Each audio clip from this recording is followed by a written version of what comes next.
Halo, aku Dewi Widya Bawohe dari kampus Pancasakti Bekasi dengan NIM 2892450088, Prodi Manajemen, Fakultas Ekonomi dan Bisnis.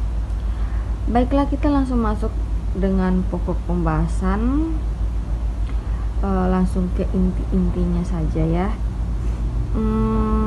Pertama kita akan masuk ke pasar persaingan sempurna. Aku akan bahas tentang ini, itu pasar persaingan sempurna. Oke, pasar persaingan sempurna adalah pasar ilegal yang jarang ditemukan dalam kenyataan, di mana ada banyak penjual dan pembeli. Produk yang dijual bersifat homogen serta tidak ada hambatan masuk atau keluar pasar. Nah, contohnya 1. Pasar pertanian, misalnya pasar beras atau sayur-sayuran. Di pasar ini banyak petani yang menjual produk yang serupa, yaitu beras atau sayur-sayuran yang hampir tidak ada perbedaan kualitas antar 2. Pasar bebas. Pasar bebas adalah pasar di mana harga barang dan jasa ditentukan oleh kekuatan pemerintah. Di pasar bebas, produsen dan konsumen memiliki kebebasan untuk menentukan harga dan jenis barang yang mereka jual atau beli. Oke, contohnya 1. Pasar elektronik. Sebagai contoh, pasar untuk perangkat elektronik seperti smartphone atau laptop.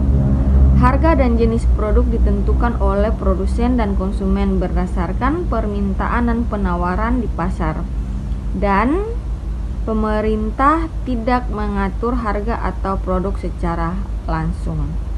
Oke, kita langsung masuk yang ketiga, yaitu pasar persaingan tidak sempurna. Pasar persaingan tidak sempurna adalah pasar yang tidak memenuhi semua kriteria pasar persaingan sempurna, di mana terdapat hambatan untuk masuk, adanya kontrol harga oleh beberapa pelaku.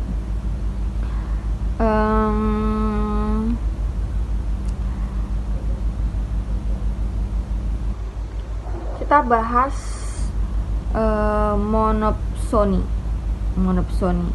monopsoni terjadi ketika ada satu pembeli dominan di pasar dan mempengaruhi harga dan jumlah atau barang dan jasa yang dibeli. Contoh, industri tenaga kerja. Di beberapa daerah terdapat satu perusahaan besar menjadi satu-satunya pemberi kerja, seperti perusahaan tambang atau pabrik besar. Mereka memiliki kekuatan menekan upah pekerja karena tidak ada pilihan kerja lain di daerah tersebut. Oke, berikutnya kita bahas tentang oligopsoni. Oligopsoni adalah pasar didominasi oleh beberapa pembeli besar yang memiliki pengaruh besar terhadap harga barang atau jasa yang dijual. Contohnya industri pertanian. Di beberapa negara, beberapa perusahaan besar seperti pengolah pangan dapat membeli bahan baku pertanian dalam jumlah yang sangat besar dan memiliki pengaruh terhadap harga yang dibayar kepada petani. Baiklah, kita akan masuk ke etika konsumen. Nah, etika konsumen 1, yaitu bisnis dan perlindungan konsumen. Etika bisnis yang mencakup perlindungan konsumen yang memastikan bahwa hak konsumen terlindungi dalam transaksi ekonomi, termasuk hak untuk mendapatkan informasi yang jelas dan hak atas produk yang aman. Oke, yang kedua adalah hubungan produsen dan konsumen. Hubungan antara produsen dan konsumen harus saling menguntungkan, di mana produsen berfokus pada kualitas dan kejujuran produk, sementara konsumen memiliki kewajiban untuk membeli dengan bijak. Yang ketiga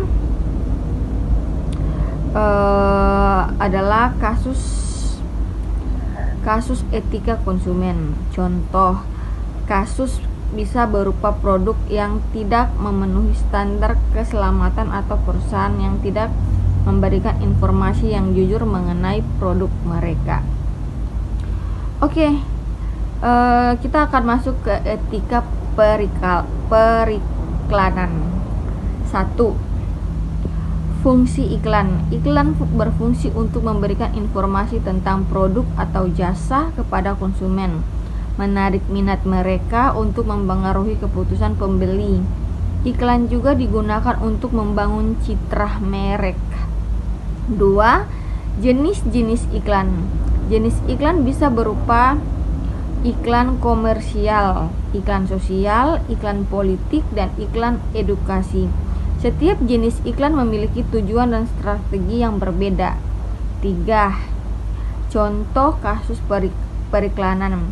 Contoh kasus periklanan dapat melibatkan klaim palsu atau berlebihan dalam iklan yang menyesatkan konsumen.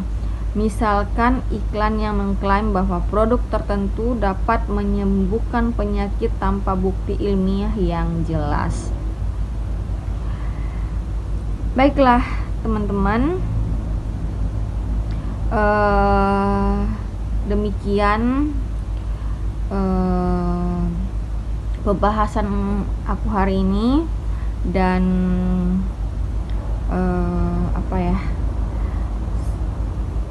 untuk kekurangan